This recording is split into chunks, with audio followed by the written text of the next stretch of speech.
স্বাগতম জনাইছোঁ সকলো ছাত্ৰ ছাত্ৰীকে আমাৰ ডাঙৰী স্কুলৰ ইউটিউবৰ চেনেলটোলৈ। ছাত্ৰ ছাত্ৰীসকলক এইখিনিতে এটা কথা জনাওঁ যে যিহেতু ক'ভিড মহামাৰীৰ কাৰণে আমাৰ যিখিনি বিদ্যালয়ৰ শ্ৰেণীকোঠাৰ পাঠদান প্ৰক্ৰিয়াটো বন্ধ হৈ আছে, সেইকাৰণে এতিয়াৰ পৰা আমি সকলোবোৰে অনলাইন প্ৰক্ৰিয়াৰ এটা পাঠদান প্ৰক্ৰিয়াটো সেই পাঠদান প্ৰক্ৰিয়াটো চলাই ৰাখিব লাগিব। সেইকাৰণে আমি সকলো শিক্ষকসকলে এতিয়া তোমালোকক ইউটিউবৰ যোগেদিও কিছুমান বস্তু তোমালোকক জানিবলগীয়া বা নোটছখিনি আমি ইউটিউবৰ যোগেদিও তোমালোকক প্ৰদান কৰিবলৈ চেষ্টা কৰিম। সেইকাৰণে আমি আজি নৱম শ্ৰেণীৰ আমাৰ গণিতৰ দ্বিতীয় পাঠটো অৰ্থাৎ বহুপদ অধ্যায়টো আমি আৰম্ভ কৰিবলৈ লৈছোঁ। এইটো পাৰ্ট 1ৰ ভিডিঅ'। আমি প্ৰত্যেক দিনাই বা প্ৰত্যেকটো পাৰ্টত কিছুমান গণিতৰ যিটো চেপ্টাৰটোৰ ওপৰত সৰুকৈ হ'লেও অলপ সময়ৰ কাৰণে হ'লেও আমি ভিডিঅ' বনাই এইখিনি ইউটিউবত দি যাম। তোমালোকে আমাৰ স্কুলৰ চেনেলটো ছাবস্ক্ৰাইব কৰি ল'বা আৰু এই ভিডিঅ'খিনি চাই পেলাই বুজিবলৈ চেষ্টা কৰিবা। আৰু ভিডিঅ'টোত যিখিনি কথা বুজোৱা হয়, তাৰ পৰা যিখিনি এক্সাৰচাইজ বা কুৱেশ্যন কৰিবলৈ দিয়া হয়, তোমালোকে সেইখিনি কৰি হোৱাটছআপৰ যোগেদি মোক দেখাব পাৰিবা।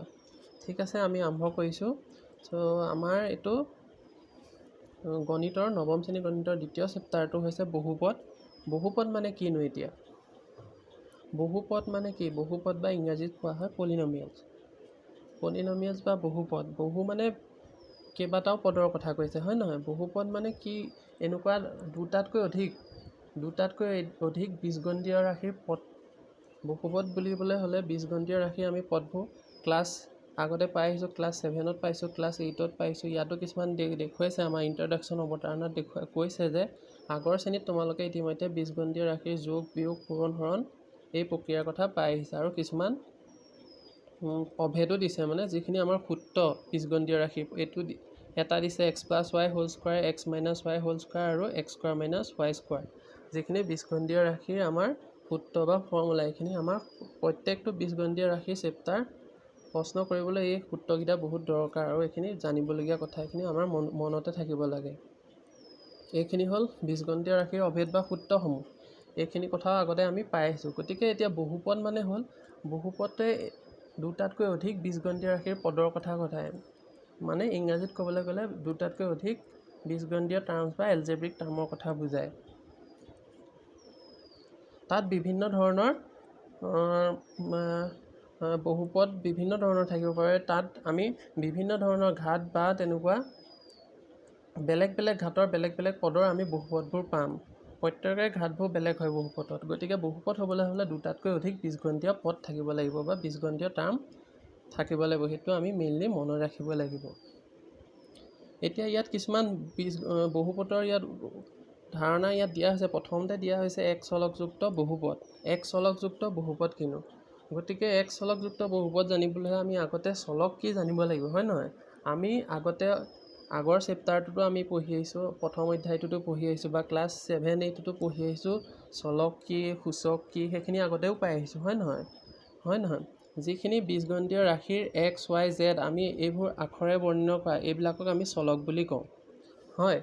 আৰু চলকৰ লগত যিটো সংখ্যা লাগি থাকে, পূৰণ হৈ থাকে, সেই সংখ্যাটোক কওঁ আমি ধ্ৰুৱক বুলি কওঁ। আৰু ইয়াক আমি সহগ বুলিও কওঁ। সেইখিনি হ'ল। আৰু ইয়াৰ উপৰিও এটা থাকে সূচক বা ঘাত বুলি কওঁ, যিটো সূচক বা ঘাত বুলি কওঁ। চলকৰ ওপৰত যিটো পাৱাৰ বুলি কওঁ, হয় নহয়? ইয়াক কওঁ, ধৰি লোৱা x এটা চলক,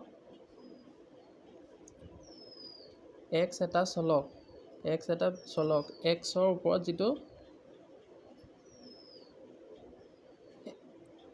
ওপৰত যিটো পাৱাৰ থাকিব 1 বা 2, এইটোক কওঁ আমি কি বুলি কওঁ?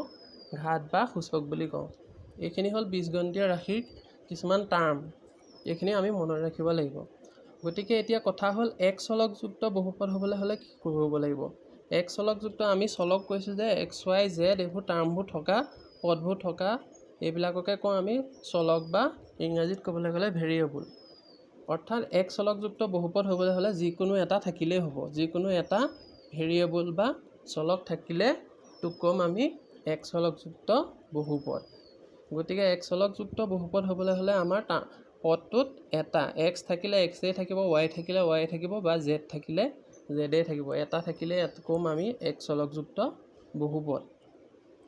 ইয়াত কিতাপত আমাৰ কিছুমান উদাহৰণ দিয়া আছে, সেই উদাহৰণৰ বিষয়ে আমি ইয়াৰ পিছত চাম। উদাহৰণখিনি চাই লওঁ। কিছুমান এক চলকযুক্ত বহুপদৰ উদাহৰণ দিয়া আছে। আমি নেক্সট পেজটোত চাব লাগিব। এইটো 51 পেজ। ইয়াৰ পিছৰ পেজটো হৈছে 52 পেজত আমাৰ কিছুমান এক চলকযুক্ত বহুপদৰ উদাহৰণ দিয়া আছে।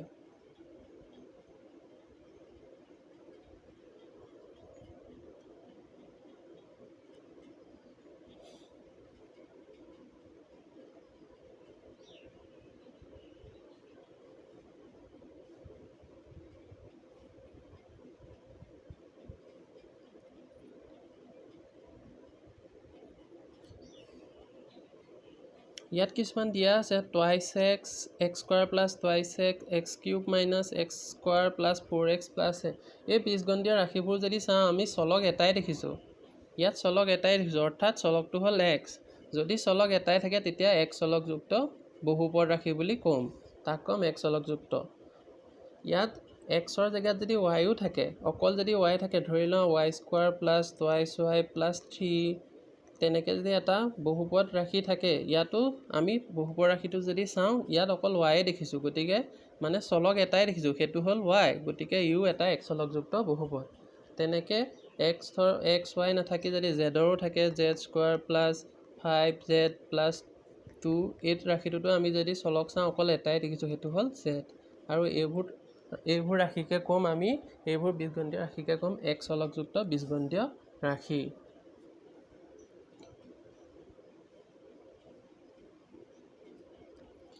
এতিয়া মেইন কথা হ'ল বহুপদ হ'বলৈ হ'লে আমি গম পালোঁ যে দুটাতকৈ অধিক বীজগণিতীয় পদ হ'ব লাগিব, আৰু তাত কি থাকিব লাগিব, চলক থাকিব লাগিব, হয় নহয়? আৰু চলকৰ ঘাতবোৰ বা সূচকবোৰ বেলেগ বেলেগ হ'ব পাৰে, হয় নহয়? চলক থাকিব লাগিব, সহগ বা কোএফিচিয়েণ্ট বা কনষ্টেণ্ট টাৰ্মটো থাকিব লাগিব, লগতে যিখিনি চলকৰ ঘাত বা সূচকখিনি বেলেগ হ'ব লাগিব। এতিয়া চলকৰ ঘাত বা সূচকখিনি কেনেকুৱা ধৰণৰ হ'লে বহুপদ হ'ব, এই বিষয়ে আমাৰ ইটো পেজত আছে, 53 পেজ। আমি নেক্সট পেজত গৈছোঁ।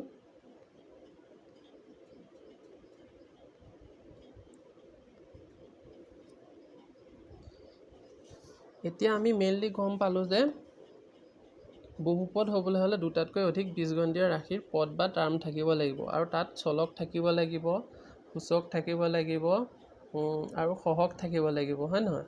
সহগ বা কনষ্টেণ্ট টাৰ্মটো। গতিকে সূচক বা পাৱাৰটো বা ঘাতটো কেনেকুৱা ধৰণৰ সংখ্যা হ'লে সেইটো এটা বহুপদ হ'ব। আমি যদি কওঁ যিবোৰ সংখ্যা সূচকটো ধৰি লোৱা twice x square plus থাইছ x plus 4, ই এটা বীজগণিতীয় ৰাশি, ই হ'ল এক চলকযুক্ত বীজগণিতীয় ৰাশি, অৰ্থাৎ ইয়াৰ চলক এটা এক্স। এই বীজগণিতীয় ৰাশিটোত যদি চাওঁ এক্স চলকটোৰ সহগ হৈছে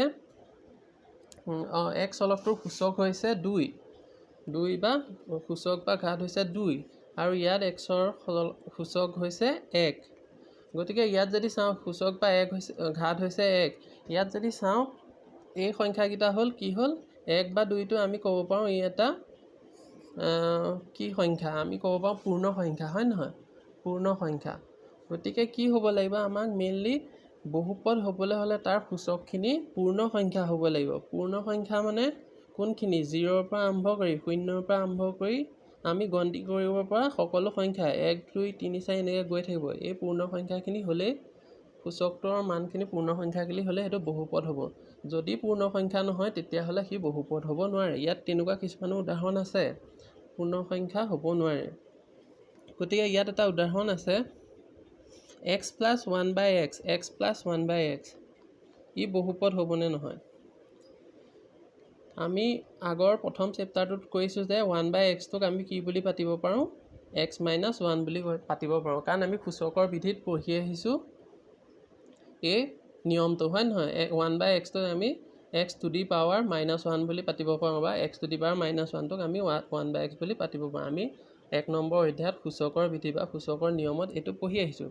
গতিকে ইয়াত আমি যদি চাওঁ ইয়াৰ ঘাতটো হ'ল 1, প্ৰথমতে xৰ ঘাতটো হ'ল 1, একো নাথাকিলে আমি 1 বুলি ধৰোঁ, আৰু ইয়াত যদি চাওঁ ইয়াৰ ঘাতটো হৈছে -1 -1 বা -1 বিয়োগ 1। গতিকে ইয়াত যদি চাওঁ বিয়োগ 1টো পূৰ্ণ সংখ্যাত নপৰে, কাৰণ পূৰ্ণ সংখ্যা হ'ব হ'লে 0 1 2 3 যিমানখিনি শূন্যৰ পৰা আৰম্ভ কৰি গন্তি কৰিব পৰা যিমানখিনি সংখ্যা আছে সেইখিনি হ'ল পূৰ্ণ সংখ্যা, কিন্তু -1টো ইয়াত অহা নাই। গতিকে -1টো নাহিলে আমি কৈছোঁ যে ই বহুপদ হ'ব নোৱাৰে।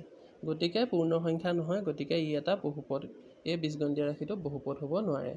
তেনেকৈ যদি -1ৰ জেগাতো কিছুমান সংখ্যা ইয়াত উদাহৰণ আছে হাফ বা 1/3 থাকে, এইখিনি কি হয় হাফ বা 1/3 বা 1/4 1/5 যিকোনো হ'ব পাৰে।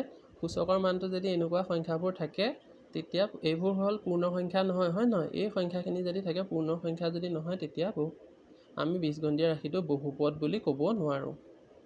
বহুপদ নহয় এইখিনি ক্ষেত্ৰত।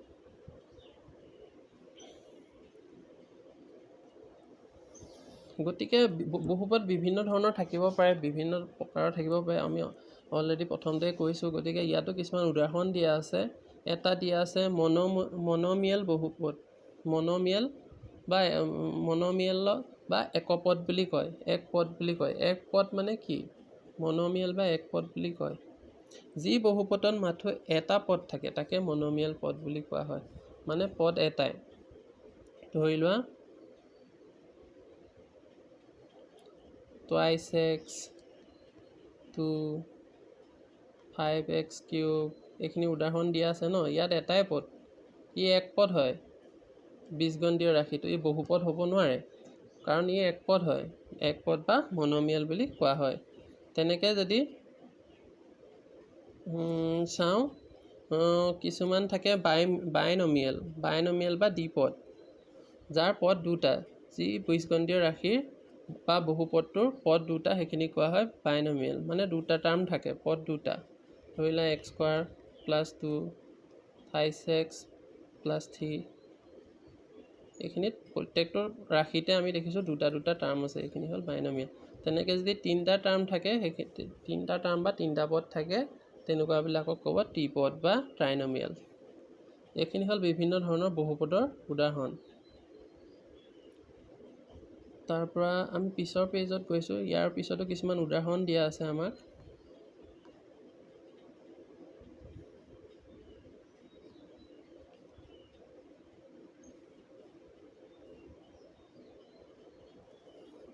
আৰু ইয়াত কিছুমান কথা কোৱা হৈছে, মাত্ৰা কি, বহুপদৰ মাত্ৰা কি।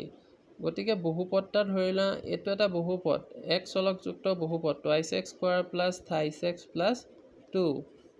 এইটো হ'ল এক চলকযুক্ত বহুপদ, অৰ্থাৎ ইয়াৰ চলক এটাই, সেইটো হ'ল x। ইয়াৰ মাত্ৰা কাক বোলে? বহুপদটোৰ মাত্ৰা কি হ'ব? মানে এইটো উলিয়াবলৈ ক'লে আমি কেনেকৈ উলিয়াম? মাত্ৰা মানে কি? গতিকে আমি দেখিছোঁ যে ইয়াৰ চলক এটাই, সেইটো হৈছে x, আৰু ইয়াত প্ৰত্যেকৰে সূচকটো বেলেগ বেলেগ, মানে ঘাতটো বেলেগ বেলেগ। প্ৰথমটো পদত যদি প্ৰথমটো টাৰ্মত চাওঁ, xৰ কাৰণে সূচক বা চলক হ'ল 2, সূচক বা ঘাত হ'ল 2, আৰু দ্বিতীয় টাৰ্মটো 5xৰ কাৰণে একো নাথাকিলে আমি 1 বুলি ধৰোঁ, অৰ্থাৎ সূচক বা ঘাত হ'ব 1। গতিকে চাম যে এই বহুপদটোত যিটো আটাইতকৈ বেছি ডাঙৰ মানে ঘাতটো, সেইটো হ'ল 2, অৰ্থাৎ ইয়াত চলকটোৰ ঘাত আছে 1, ইয়াত আছে 2। গতিকে গোটেই টাৰ্মটোত যদি চাওঁ, গোটেই বহুপদটোত যদি চাওঁ, আটাইতকৈ ডাঙৰ সংখ্যাটোৱে হ'ল 2, মানে সূচকটো ডাঙৰ ঘাতটোৱে হ'ল 2। গতিকে এই বীজগণিতীয় ৰাশিটোৰ মাত্ৰা হ'ব 2। মাত্ৰা কিমান হ'ব? 2। অৰ্থাৎ মাত্ৰা বুলি ক'লে আমি এইটো ক'ব পাৰোঁ যে বীজগণিতীয় ৰাশিটোৰ, গোটেই বীজগণিতীয় ৰাশিটোৰ সৰ্বোচ্চ ঘাতটো, ইয়াৰ সৰ্বোচ্চ ঘাত হ'ল 2, মানে আটাইতকৈ ডাঙৰ ঘাতটো 2। 2টোকে কয় মাত্ৰা বুলি কয়। অৰ্থাৎ বীজগণিতীয় ৰাশিটোৰ সৰ্বোচ্চ ঘাতটোকে আমি কি বুলি কওঁ? মাত্ৰা বুলি ক'ব পাৰোঁ। ইয়াৰ জেগাত যদি কিছুমানৰ 5x³ + 2x² + 4x + 1 এই ক্ষেত্ৰত যদি চাওঁ, চলককেইটা ইয়াৰ 1 আছে ঘাত, ইয়াত 2 আছে আৰু ইয়াৰ 3 আছে। গতিকে ডাঙৰ ঘাতটো হ'ল 3, গতিকে মাত্ৰা হ'ব কি হ'ব? 3। গতিকে মাত্ৰা 3 এই বীজগণিতীয় ৰাশি, অৰ্থাৎ সৰ্বোচ্চ বীজগণিতীয় ৰাশি এটাৰ সৰ্বোচ্চ ঘাতটোকে এই বীজগণিতীয় ৰাশিটোৰ বা বহুপদটোৰ মাত্ৰা বুলি কোৱা হয়। ঠিক আছে।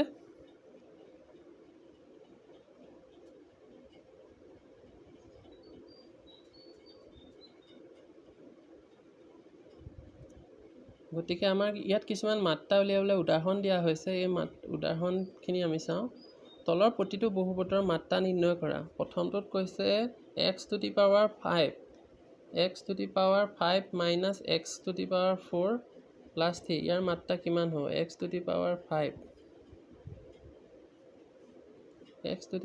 5 minus x to the power 4 plus 3। গতিকে আমি চাম যে সূচককেইটাৰ সৰ্বোচ্চ ঘাতটো কিমান হ'ব। গতিকে 3ৰ লগত সূচক নাই, গতিকে 3টো এটা ধ্ৰুৱক বা কনষ্টেণ্ট টাৰ্ম। ইয়াত x টু দি পাৱাৰ 4 আছে, মানে পাৱাৰটো মানে সূচকটো হ'ল 4, আৰু ইয়াত যদি চাওঁ সূচকটো হ'ল 5। গতিকে ডাঙৰটো হ'ল 5, গতিকে সৰ্বোচ্চ সূচক বা সৰ্বোচ্চ ঘাতটোৱে হ'ল 5। গতিকে সৰ্বোচ্চ ঘাতটোকে আমি মাত্ৰা বুলি কওঁ। গতিকে সৰ্বোচ্চ ঘাতটো হ'ল 5, গতিকে মাত্ৰা হ'ব 5। গতিকে 1 নম্বৰটোৰ কাৰণে মাত্ৰা হ'ব 5। গতিকে ইয়াতো তেনেকৈ দিয়া আছে 2 নম্বৰটো। যদি ইয়াত চাওঁ সূচক হৈছে, ইয়াত সূচক আছে y, গতিকে y যদি গোটেইকেইটা যদি টাৰ্মটো চাওঁ আটাইতকৈ ডাঙৰ ঘাতটো হ'ল 8। গতিকে এই বহুপদীয় ৰাশিটোৰ মাত্ৰা হ'ব 8। আৰু 3 নম্বৰত দিয়া আছে 2 মানে অকল ধ্ৰুৱক টাৰ্মটো দিয়া আছে। ধ্ৰুৱক টাৰ্মত যদি আমি যিকোনো ইয়াৰ যদি আমি ধৰি লওঁ ইয়াৰ লগত আছে সূচক x বুলি যদি ধৰি লওঁ xৰ, গতিকে xৰ মানটো যদি xৰ সূচক বা ঘাত যদি 0 হয়, তেতিয়া x টু দি পাৱাৰ 0 বা যিকোনো সূচকৰ পাৱাৰটো যদি বা ঘাতটো 0 থাকে, তেতিয়া তাৰ মানটো হয় 1। গতিকে 2ৰ লগত 1 পূৰণ হৈ থাকিলেহে 2 হ'ব। গতিকে ইয়াত কি হৈছে, একো নাই যদি আমি x টু দি পাৱাৰ 0 বুলি পাতিব পাৰোঁ, অৰ্থাৎ x টু দি পাৱাৰ 0 মানে হ'ল তাৰ মানটো হ'ল 1। গতিকে 2ৰ লগত 1 পূৰণ কৰিলে 2য়ে থাকিব। গতিকে ইয়াত এটা কনষ্টেণ্ট টাৰ্মেই আছে। গতিকে x টু দি পাৱাৰ 0 হ'লেও এই মানটো 2য়ে থাকিব। গতিকে আমি যদি ইয়াত চাওঁ ইয়াৰ পাৱাৰ বা ঘাতটো হ'ল 0 কাৰণে ইয়াৰ মানটো হৈছে 1। গতিকে ইয়াৰ ঘাতটো বা পাৱাৰটো হৈছে 0, গতিকে ইয়াৰ সৰ্বোচ্চটোৱে 0, গতিকে ইয়াৰ মাত্ৰাটোও হ'ব, বহুপদটোৰ মাত্ৰাটোও হ'ব 0। তেনেকৈ আমি বহুপদখিনিৰ মাত্ৰা আমি উলিয়াব পাৰোঁ। এতিয়া আমি অনুশীলনীত কিছুমান প্ৰশ্ন আছে, সেইখিনি কৰিবলৈ চেষ্টা কৰোঁ। অনুশীলনীত আছে আমাৰ 2.1ত আছে আমাৰ অনুশীলনী। যিখিনি প্ৰশ্ন আছে সেইখিনি আমি কৰিবলৈ চেষ্টা কৰোঁ। পেজ নাম্বাৰ আমাৰ আছে 55, অনুশীলনী 2.1। আমাক প্ৰথমটো কুৱেশ্যনে কৈছে তলৰ কোনকেইটা ৰাশি এটা চলকযুক্ত বহুপদ আৰু কোনকেইটা নহয়। মানে তোমাৰ উত্তৰৰ যুক্তি দিয়া, আমি যুক্তিও দিব লাগিব, মানে কোনকেইটা একটা চলক। চলক আমি গম পালোৱে কোনখিনি চলক, গতিকে কোনকেইটাত এটা চলক আছে। প্ৰথমটো কুৱেশ্যনত যদি চাওঁ 4x² মাইনাছ 28x প্লাছ 7, গতিকে ইয়াত যদি চলক চাওঁ x, xটোৱে হৈছে চলক, গতিকে ইয়াত xৰ বাহিৰে এটাও চলক নাই, গতিকে চলক আছে এটাই, এইটো হ'ল x, গতিকে এইটো হ'ল এক চলকযুক্ত বহুপদ ৰাশি। গতিকে আমি 1 নম্বৰ কুৱেশ্যনটোৰ 1 নম্বৰ উত্তৰটো ক'ব পাৰোঁ, ইয়াত আছে এটাই চলক, সেইটো হ'ল x, গতিকে এটা চলক আছে এটা x, গতিকে কি হ'ল এটা চলকযুক্ত বহুপদ ৰাশি 1 নম্বৰটো। তাৰপৰা 2 নম্বৰটো যদি চাওঁ, 2 নম্বৰটো চলক এটাই আছে, সেইটো হ'ল y, গতিকে 2 নম্বৰটো হ'ব এটা চলকযুক্ত বহুপদ ৰাশি, এটা চলকযুক্ত বহুপদ ৰাশি বহুপদ। তেনেকৈ 3 নম্বৰটোত যদি চাওঁ, 3 নম্বৰত চলক এটাই আছে, কিন্তু প্ৰথমটো ক্ষেত্ৰত যদি চাওঁ 3 × √t আছে, চলকটোৰ ৰুটত আছে, মানে কি আছে ইয়াৰ বৰ্গত আছে, গতিকে ইয়াৰ যদি বৰ্গমূলটো চাওঁ টিটোক আমি ৰুটটো যদি আঁতৰাই দিওঁ, ই t to the power half হৈ যায়, অৰ্থাৎ ইয়াৰ পাৱাৰটো বা ঘাতটো হাফ হৈ যায়। হাফ যদি হয়, হাফটো এটা পূৰ্ণ সংখ্যা নহয় আমি জানো। পূৰ্ণ সংখ্যাখিনি আমি অলৰেডি কৈ আছোঁ, 0, 1, 2, 3, 0ৰ পৰা যিখিনি গন্তি কৰিব পৰা যিখিনি সংখ্যা, সেইখিনি 0ৰ লগত লাগি থকা যিখিনি নেচাৰেল নাম্বাৰখিনি, স্বাভাৱিক সংখ্যাখিনি, সেইখিনিয়ে হ'ল পূৰ্ণ সংখ্যা। গতিকে হাফটো এটা পূৰ্ণ সংখ্যা নহয়, গতিকে এইটো বহুপদ ৰাশিয়ে নহয়, গতিকে 3 নম্বৰটো বহুপদ ৰাশিয়ে নহয়। তাৰপৰা 4 নম্বৰটো যদি চাওঁ, ঠিক তেনেদৰে 4 নম্বৰটো 2/y বুলি আছে, 2/y, y প্লাছ চলক এটাই আছে, y আছে, কিন্তু দ্বিতীয়টো টাৰ্মত যদি চাওঁ 2/y বুলি আছে,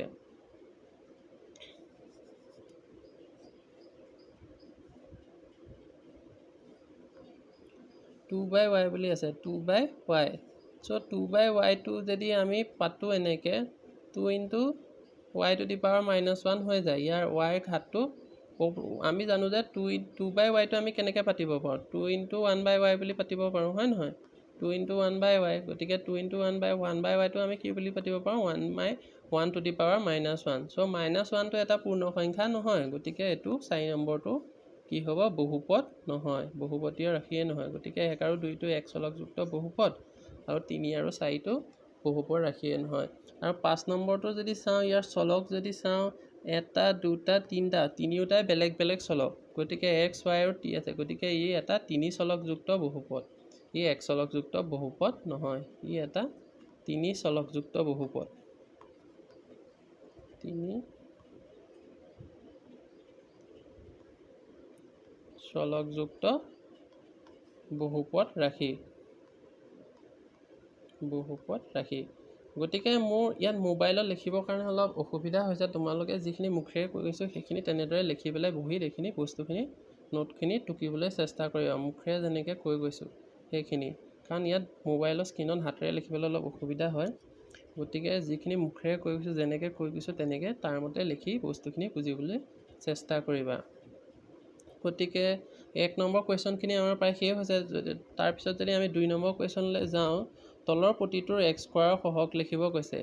চ' সহগ মানে হ'ল কনষ্টেণ্ট টাৰ্মটো, কোএফিচিয়েণ্টটো, মানে x স্কোৱাৰ এই ভেৰিয়েবলটোৰ লগত যিটো টাৰ্ম পূৰণ হৈ থাকে, সেই পূৰণ হৈ থকা টাৰ্মটো লিখিবলৈ কৈছে পদটো। যদি x স্কোৱাৰৰ লগত যদি টুৱাইচ x স্কোৱাৰ হয় তেতিয়াহ'লে সহগ হ'ব 2, x স্কোৱাৰৰ লগত যদি একো নাথাকে তেতিয়া আমি 1 বুলি ধৰোঁ, সহগ হ'ব 1। চ' x স্কোৱাৰ যদি নাথাকে তেতিয়া টাৰ্মটো হ'ব 0, কাৰণ 0 হ'লেহে x স্কোৱাৰে 0ক পূৰণ কৰিলেহে 0 হ'ব, গতিকে x স্কোৱাৰ নাথাকিলে সহগ হ'ব 0। গতিকে সেইখিনি হ'ল সহগ, যিখিনি ধ্ৰুৱক টাৰ্ম বা কনষ্টেণ্ট টাৰ্ম। গতিকে সহগখিনি লিখিব কৈছে।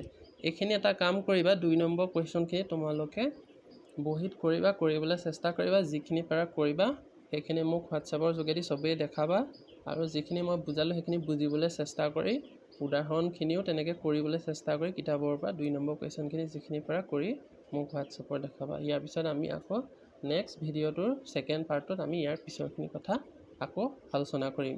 বাকীখিনি তোমালোকে যিখিনি কৰিলোঁ সেইখিনি বহীত ভালদৰে টুকি ৰাখিবা।